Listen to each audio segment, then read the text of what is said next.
Hola, bienvenidos a este tercer tema dedicado a la programación de BASIC 1.0, donde explicaré cómo podíamos guardar información de forma temporal mediante el uso de variables y arrays. Este tema lo he dividido en dos capítulos. Desde el minuto 1 hasta el minuto 20 y 57 segundos encontraréis el capítulo 1 titulado Las variables, donde explicaré cómo se declaraban las variables en este lenguaje de programación y además cómo se les podía asignar información y cómo podíamos gestionarlas dentro de nuestra aplicación. Y desde el minuto 20 y 58 segundos hasta el minuto 33 y 33 segundos encontraréis el capítulo 2 llamado Los arrays, donde intentaré dar una definición de array y vector y además explicaré cómo este lenguaje nos permitía crear y gestionar estas estructuras de datos dentro de nuestra aplicación.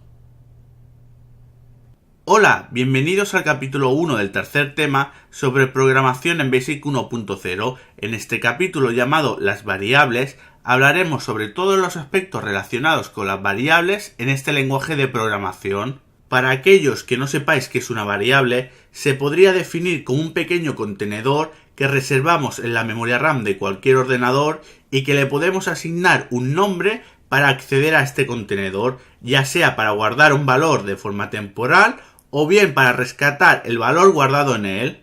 A las variables le podemos colocar cualquier nombre, tan solo debemos tener en cuenta las siguientes normas. El primer carácter del nombre de una variable debe ser obligatoriamente una letra y el resto de caracteres pueden ser letras, números y algunos caracteres especiales como el guión bajo, pero debemos tener en cuenta que no acepta algunos caracteres. Si el nombre de las variables estuviese compuesto por dos o más palabras, no es posible separarlas con un espacio en blanco, ya que BASIC 1.0 no acepta espacios en blanco en medio del nombre de las variables. Para solucionar esto, existen dos técnicas. La primera es sustituir el espacio en blanco por un guión bajo. Por ejemplo, si yo quiero que una variable tenga este nombre, una forma de hacerlo es esta.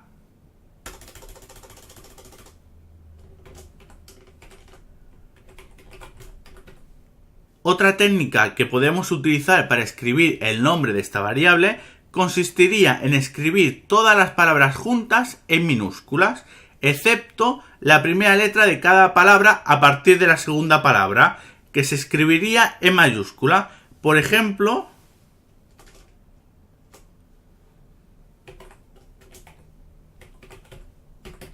otra cosa a tener en cuenta a la hora de poner el nombre a las variables es que el código de estos sistemas utilizaba codificación ASCII.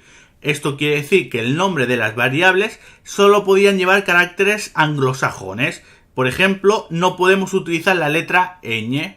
Además, tampoco podemos usar acentos ni otros caracteres especiales que tengan una función determinada en el propio lenguaje, como puede ser el signo de igual o el signo de la suma, o tampoco podemos utilizar signos de puntuación.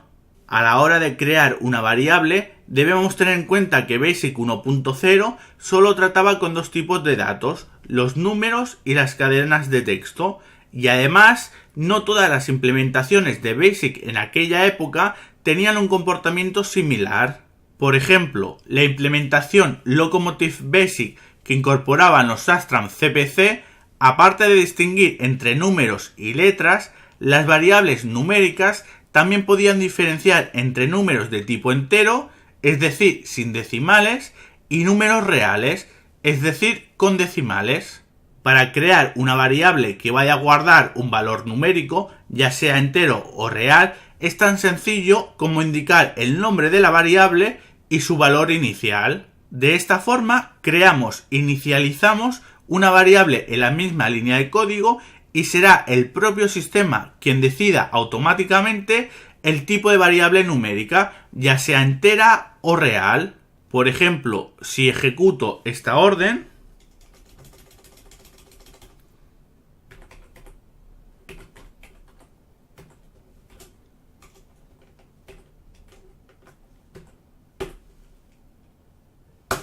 he creado una variable que guardará un valor numérico entero y cuyo valor inicial será 10.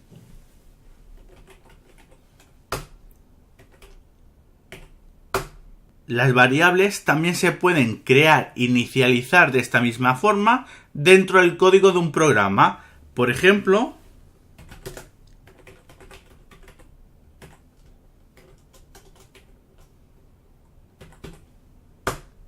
si ahora escribo esta línea,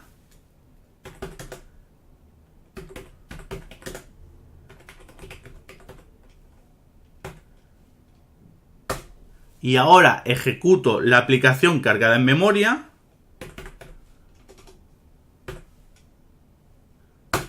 podéis observar que muestra por pantalla el valor de la variable creada e inicializada en la línea 10 del código. Otra forma de crear e inicializar una variable numérica entera o decimal es mediante el uso de la palabra reservada let. Para crear una variable de esta forma, tan solo hay que colocar la palabra let delante del nombre de la variable en el momento de su creación, y al igual que el método anterior, se encargará el propio sistema de indicar automáticamente el tipo de variable numérica. Por ejemplo,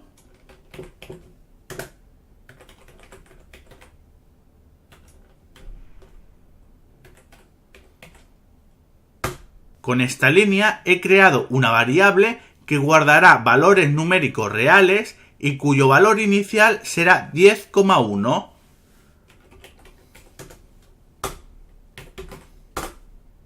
Como veis, crear una variable con let es similar a la forma anterior. De hecho, el uso de la palabra let es opcional, tan solo se mantenía por temas de compatibilidad con otras implementaciones, donde sí tenía una función específica.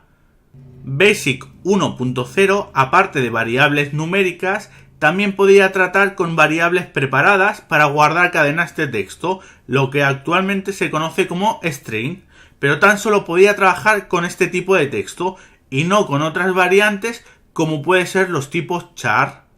Para crear una variable que pueda guardar cadenas de texto, colocaremos el signo de dólar detrás del nombre de la variable y justo en la misma línea le asignaremos a la variable su contenido inicial. De esta forma se crea y se inicializa la variable en la misma línea de código. Por ejemplo,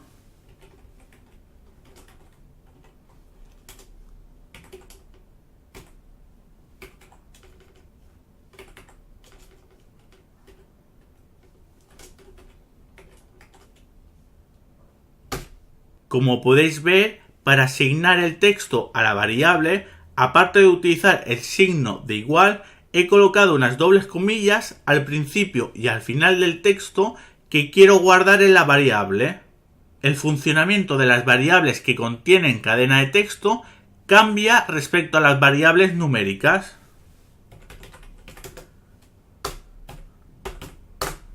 Por ejemplo, en las variables numéricas, para hacer referencia a ellas, tan solo hay que escribir su nombre. En cambio, para hacer referencia a una variable que guarda una cadena de texto, es obligatorio que siempre vaya acompañada del símbolo del dólar detrás de su nombre. Por ejemplo,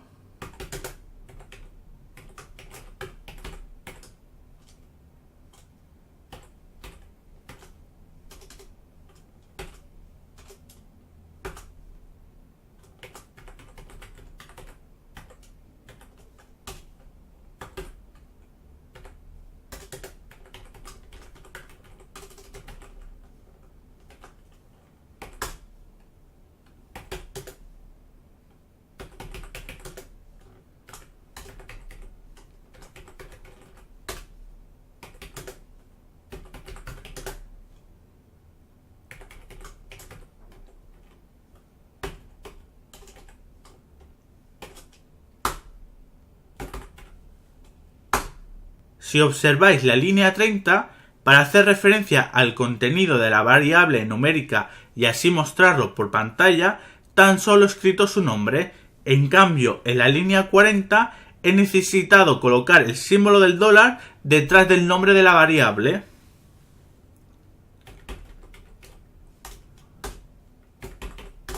Muchos ya sabéis que la mayoría o en todos los lenguajes de programación actuales, los números pueden transformarse a texto de forma implícita, es decir, el programador no hace falta que haga una conversión, porque ya el sistema lo hace automáticamente. Pero en este lenguaje de programación no sucede así. Por ejemplo, si yo ejecuto este programa,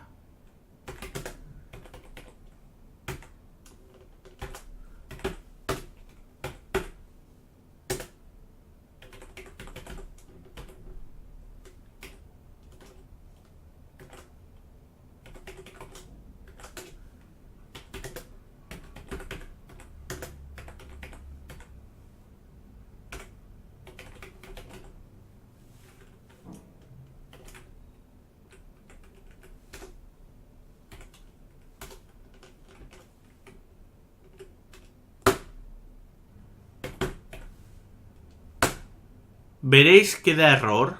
Esto sucede porque un número y un texto no pueden ni sumarse ni unirse.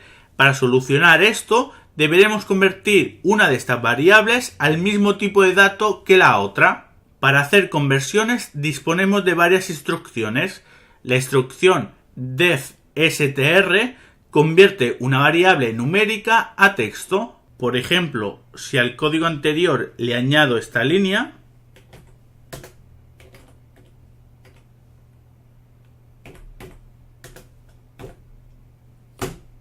convertiré todas las variables que empiecen con la letra V a texto. En nuestro caso será la variable llamada var1. Si yo ahora vuelvo a ejecutar la aplicación, veréis que no da error porque las dos variables son texto.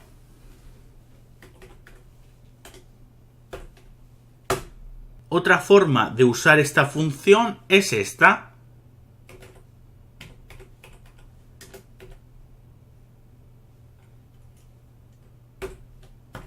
Donde indicamos que haga la conversión a todas las variables que empiecen por la letra C, D, E y F. Y si expresamos esta misma función, pero de esta forma,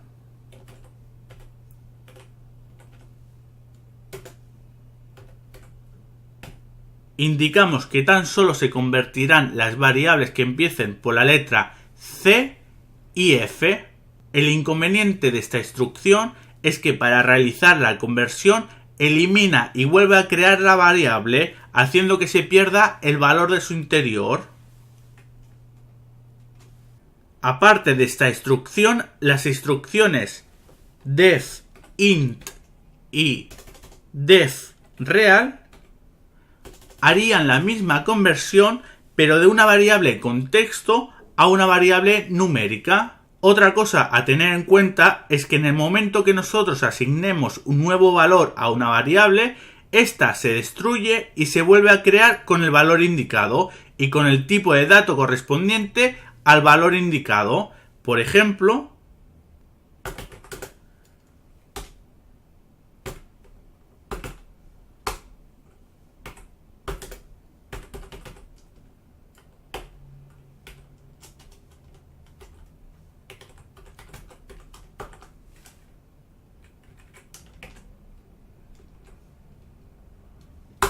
con esta línea de código estoy creando una variable de tipo texto llamada hola que tendrá un texto. En cambio, si yo ahora escribo esto,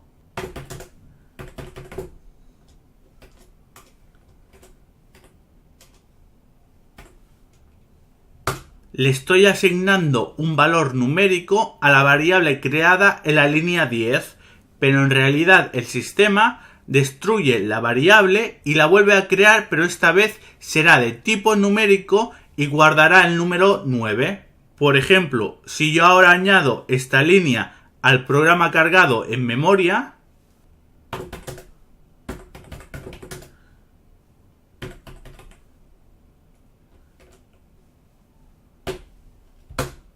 y ejecuto la aplicación, veréis que muestra por pantalla el número 18, porque ha sumado un 9 al número que contiene la variable. Otra cosa a tener en cuenta es que en el momento que una variable tiene un determinado valor, ese valor será válido hasta que no destruyamos la variable, modifiquemos su valor o reiniciemos el sistema. Esto quiere decir que si yo creo esta pequeña aplicación,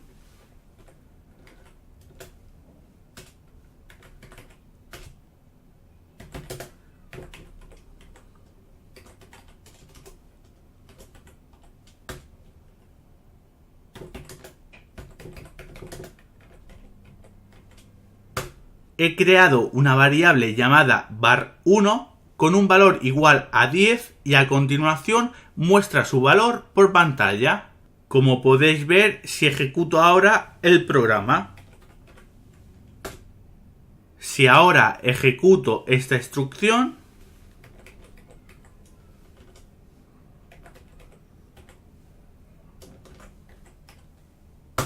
estoy incrementando el valor de la variable var1 que he creado en el programa, pero sin ejecutarlo. Para mostrar el valor actual de la variable, ejecutaré esta instrucción.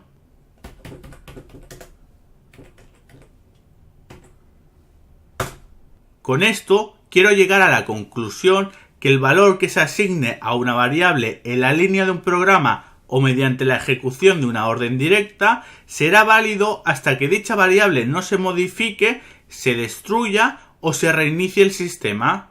Hay que tener cuidado con esto, ya que puede provocar muchos problemas, como por ejemplo, si en una línea del código que se sitúa en medio de nuestra aplicación hay una variable que tiene un valor, si en la siguiente línea con una instrucción goTo nos movemos al inicio del programa, la variable conservará ese valor. Para solucionar esto, disponíamos de instrucciones como clear, que había que colocar en la última línea de la aplicación para eliminar los restos que puedan quedar en la memoria, como pueden ser las variables. Por ejemplo, si a la aplicación cargada en memoria, donde está declarada la variable var1, le coloco esta línea y vuelvo a ejecutar la aplicación, si ahora intento volver a acceder a la variable var1 de esta forma, veréis que se ha mostrado un 0 y el motivo es porque al ejecutarse la última línea se ha eliminado la variable que había cargado en memoria la línea 10 y luego ha finalizado la ejecución del programa. ¿Y para qué sirve exactamente la instrucción clear? Os estaréis preguntando. Pues bien, si a nosotros nos interesa eliminar todas las variables memorizadas en la RAM sin necesidad de reiniciar el sistema o redefinir variables, disponemos de la instrucción clear. Al ejecutar la instrucción clear, limpiaremos la memoria RAM eliminando variables, la referencia a archivos abiertos y la referencia a determinados elementos del código, como pueden ser las subrutinas. Si clear se coloca dentro de una subrutina, la referencia a esa subrutina se borrará de memoria y provocará que la instrucción return de esa subrutina dé error. Para solucionar esto, deberemos sustituir el return por una instrucción goTo. Esto también sucederá si colocamos una instrucción clear antes de la línea que llama a la subrutina en el cuerpo principal del programa. Otra forma de liberar espacio en la memoria del ordenador es mediante la ejecución de la instrucción new. Al ejecutarla, eliminaremos las variables y todo el código del programa cargado en memoria. Por ejemplo, imaginaros que yo tengo en memoria esta pequeña aplicación con sus respectivas variables.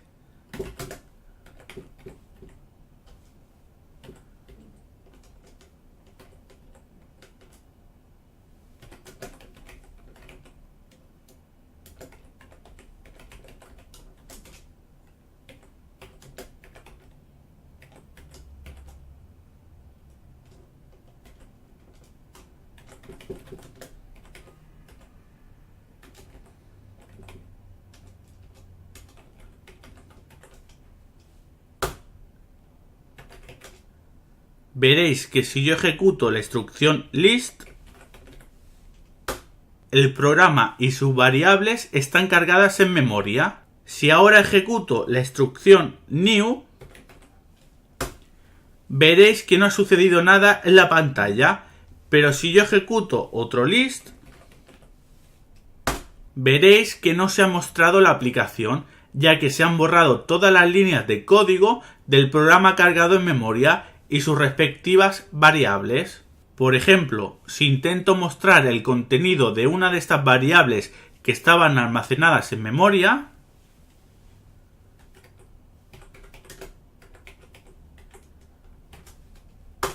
podréis ver que no se ha mostrado nada, porque la variable var1 ya no está guardada en memoria. Bueno, una vez dicho todo esto, daré por finalizado este primer capítulo del tema 3, donde he explicado qué posibilidades ofrecía BASIC 1.0 para crear y gestionar las variables. Espero que os haya gustado y nos vemos en el siguiente capítulo. Hola, bienvenidos al capítulo 2 del tercer tema sobre programación en BASIC 1.0. En este capítulo titulado Los arrays, hablaré sobre la manipulación de las matrices de datos, popularmente conocida como arrays.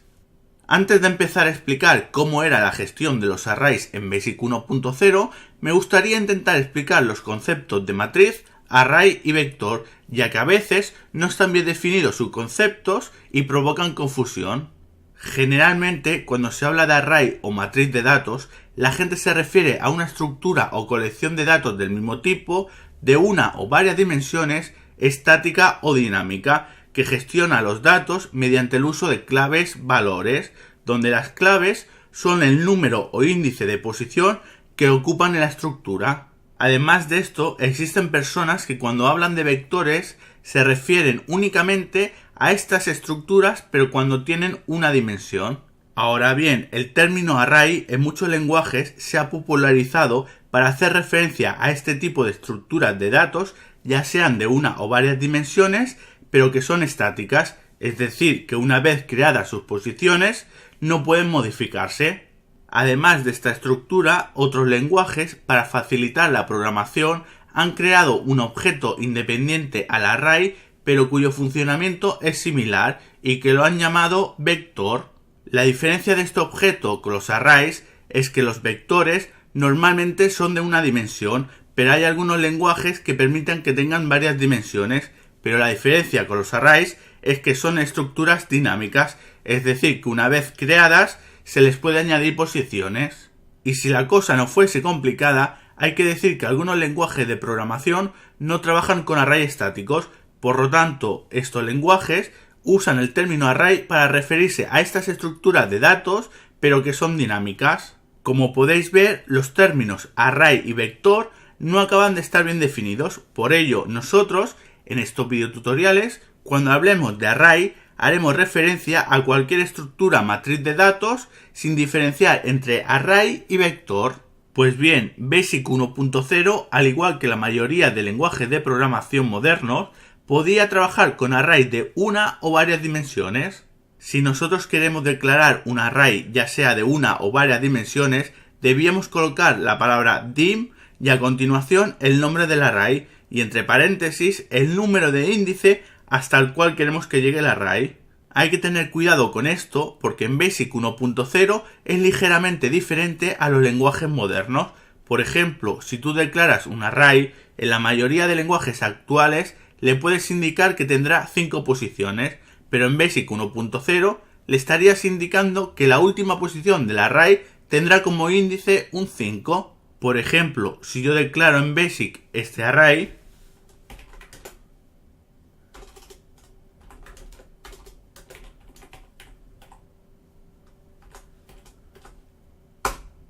con esta instrucción acabo de declarar un array de una dimensión llamado array1 y cuya última posición tendrá como índice un 5, es decir que tendrá posiciones con índice desde 0 hasta 5. BASIC, al igual que cualquier otro lenguaje de programación, el número de índice de las posiciones empezará a partir del 0, por lo tanto nunca podrán ser valores negativos. Una vez ya tengamos el array creado, podemos asignar valores a cada una de sus posiciones. Para hacerlo, deberemos hacer referencia a la posición del array al cual queremos acceder, indicando el nombre del array y entre paréntesis el índice de la posición al cual queremos acceder y luego con un signo igual asignarle el valor. Por ejemplo, si yo quiero asignarle un valor numérico a la posición con índice igual a 1 al array que tenemos creado, lo podemos hacer de esta forma.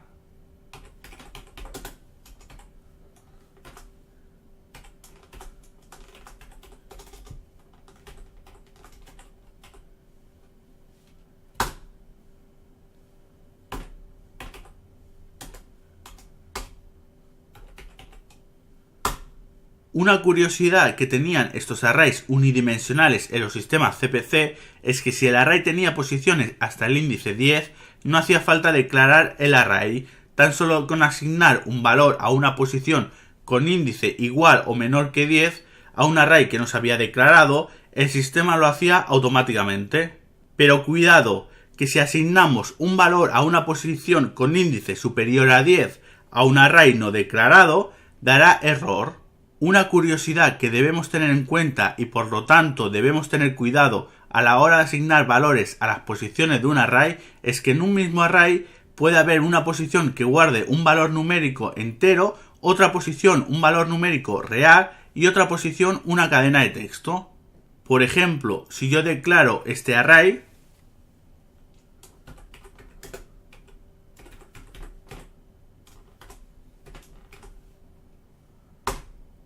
yo le puedo asignar un valor numérico entero a la posición con índice igual a 1 de esta forma.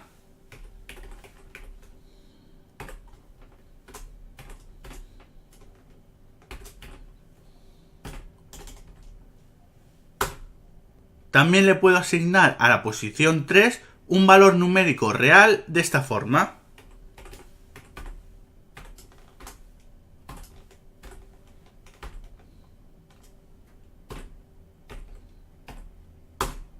Además, también le podemos añadir en la posición con índice igual a 4 un texto de esta forma.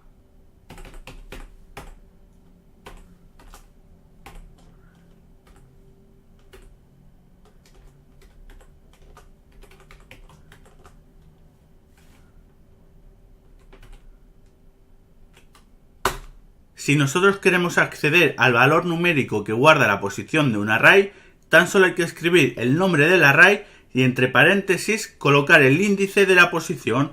Por ejemplo, si yo ejecuto esta orden,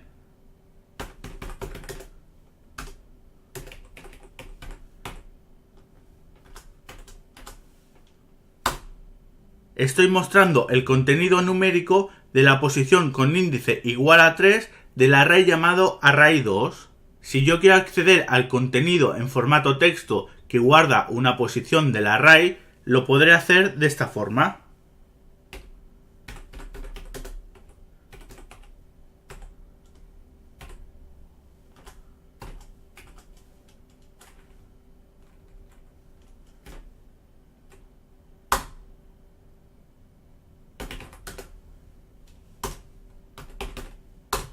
En cambio, si en lugar de declarar un array con una única dimensión queremos que tenga varias dimensiones, su sintaxis sería similar, con la única diferencia es que entre los paréntesis debemos añadir el listado de posiciones de cada dimensión. Por ejemplo,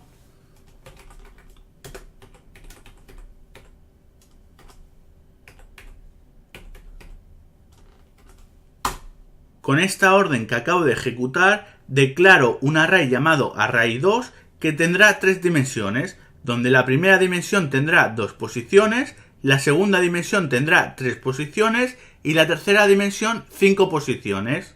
Si queremos asignar un valor a una posición del array, tan solo deberemos indicar las coordenadas de la posición del array donde queremos guardar el valor, de la misma forma que en un array unidimensional, pero indicando todas las dimensiones. Por ejemplo, si yo quiero asignar un valor a una posición del array que tenemos guardado en memoria, lo podemos hacer de esta forma.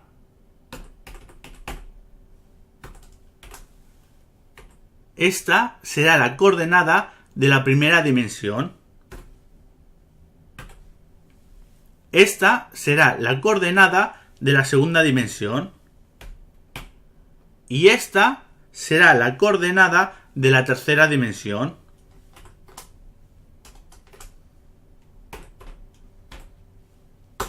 Como habréis visto, los tipos de datos que pueden soportar los arrays son los mismos que las variables. Recordemos que BASIC en los sistemas CPC podía diferenciar de forma automática datos numéricos reales y enteros. Como ya hemos visto, si en lugar de trabajar con valores numéricos en los arrays queremos que memoricen cadenas de texto, la declaración sería idéntica. La única diferencia reside en la asignación de la cadena de texto a una posición del array. Para guardar un texto en una posición del array, deberemos colocar el símbolo de dólar detrás del nombre del array y antes del paréntesis donde indicamos el índice de la posición, algo similar a esto.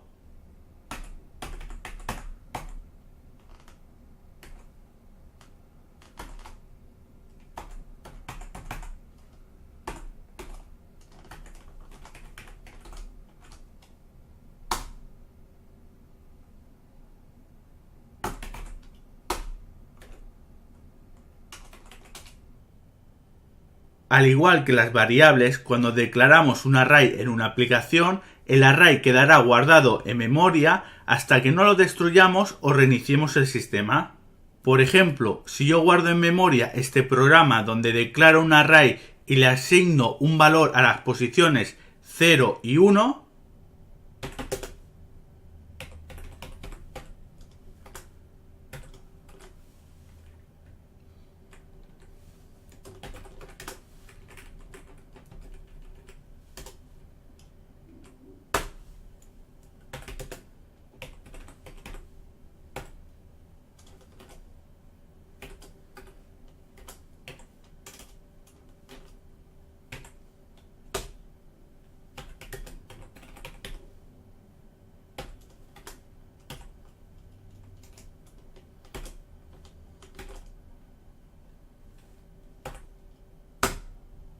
y ejecuto la aplicación, veréis que aunque la ejecución del programa ha finalizado, yo puedo acceder a una posición del array de esta forma.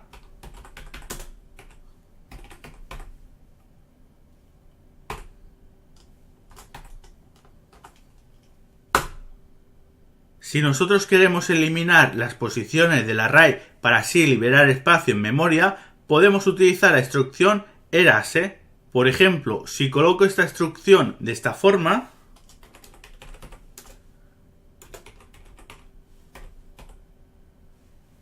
al ejecutarlo, eliminaremos todas las posiciones del array 4. Pero hay que tener cuidado con esto porque solo eliminaremos las posiciones del array, pero no la referencia al array. Para eliminar por completo el array, usaremos instrucciones como new o clear. Por lo tanto, si queremos que los arrays creados durante la ejecución de un programa se borren al finalizar su ejecución, deberemos colocar una de estas instrucciones en una de las últimas líneas del programa. Bueno, una vez explicado el funcionamiento de los arrays en BASIC 1.0, daré por finalizado este segundo capítulo del tercer tema. Espero que os haya gustado y nos vemos en el siguiente vídeo. Una vez dado por finalizado este tema, a continuación os dejo en este mismo vídeo o en la descripción del mismo un par de recomendaciones, o también podéis visitar mi perfil para consultar todos mis vídeos disponibles.